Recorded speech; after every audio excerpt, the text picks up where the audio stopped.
Alors, la méthode qui peut révolutionner ton organisation en médecine, c'est le time blocking. Si tu as l'impression que tes journées sont trop courtes pour tout faire, le time blocking peut transformer ta façon de travailler. C'est une méthode qui consiste à réserver des créneaux précis pour chaque tâche afin de maximiser ton efficacité et de réduire ton stress. Alors voici comment l'appliquer dès aujourd'hui. Tout d'abord, planifie tes blocs de temps. Bloque des créneaux précis pour tes révisions, tes pauses et même tes repas. Par exemple, 8h-10h, révision de biologie. 10h, 10h30, pause café. 10h30, 12h, entraînement au QCM. Alors, structurer ton temps réduit ta fatigue décisionnelle, ce qui booste la concentration.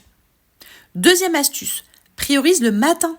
Ton cerveau est au top de ses performances le matin. Planifie les tâches les plus complexes à ce moment. Par exemple, si tu galères avec la chimie, place-la tôt dans ta journée. Les études montrent que ton cerveau est plus performant entre 9h et midi. Troisième astuce, intègre des pauses stratégiques. Travaille non-stop, diminue ta productivité. Alors planifie des pauses courtes après 90 minutes de travail intensif.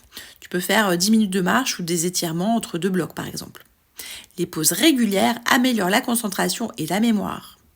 Quatrième astuce, reste flexible. Adapte ton planning aux imprévus sans abandonner. Déplace un bloc si nécessaire, mais garde une vue d'ensemble. Cinquième astuce, utilise des outils pratiques. Donc, tu peux organiser tes blocs avec des outils comme Google Agenda ou Notion, ou reste simplement avec un planning papier. Sixième astuce, protège tes blocs de distraction. Mets ton téléphone en mode ne pas déranger et reste focus. Le multitâche diminue l'efficacité cognitive de 40% quand même. Adapte le time blocking pour une organisation simple et efficace au quotidien.